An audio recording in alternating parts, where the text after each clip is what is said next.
You radio صدائے حریت جموں و کشمیر ہے۔ پیش خدمت ہے خصوصی اپ ڈیٹ۔ مسئلہ کشمیر اقوام متحدہ کے واسطے ایک ٹیسٹ کیس ہے جس کا حل کے ذریعے کشمیریوں کا حق خود ارادیت پر عمل درآمد یقینی بنایا جا سکے ہے۔ تنازع کشمیر اقوام متحدہ کا ایجنڈا کا پرانا مسائل میں شامل ہے جڑو 70 سال گزر جان دے باوجود اسی طرح موجود ہے۔ اقوام متحدہ کو 76واں سیشن عالمی ادارہ کے واسطے مقبوضہ جموں کشمیر کی مشکلات تے دو چار آبادی نہ بچاؤن کے واسطے ایک ٹیسٹ کیس قرار دیتا جا رہی ہے۔ جموں کشمیر اقوام متحدہ کی سلامتی کونسل میں ایک بین الاقوامی تنازع کی حیثیت تے موجود ہے۔ مقبوضہ کشمیر میں مودی کی فسطائی بھارتی حکومت کا غیر قانونی اقدامات نے اقوام متحدہ کی ساخت نہ متاثر کیا ہے، اور اگر ہون اقوام متحدہ جموں کشمیر پر اپنی قرارداداں پر عمل درآمد کرن میں ناکام رہی ہو تو یہ عالمی ادارہ کی اعتباریت کے اوپر ایک بہت بڑا سوال بن جائے گا۔ بھارت کی ہر ممکن کوشش ہے کہ وہ کشمیر پر اقوام متحدہ کی قرارداداں پر عمل درآمد تے بچے ہو رہا ہے۔ اس صورتحال میں اقوام متحدہ کو فرض ہے کہ وہ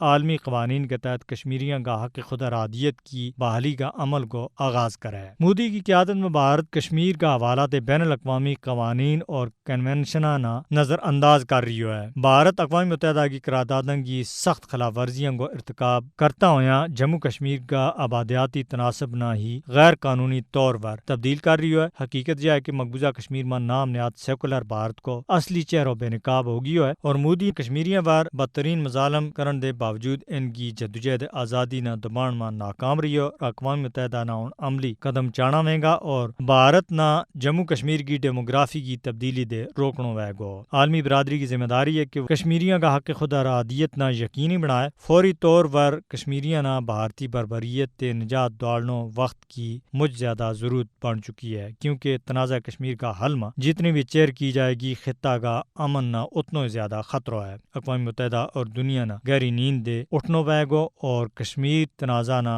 مجھ دیر ہون دے پہلا ہی حل کرنا چاہیے۔ مسئلہ کشمیر پر اقوام متحدہ کی قراردادوں کا نفاذ کے واسطے سازگار ماحول پیدا کرن کے واسطے بھارت پر دباؤ سٹنا چاہیے۔ اپ ڈیٹ ختم ہوئی۔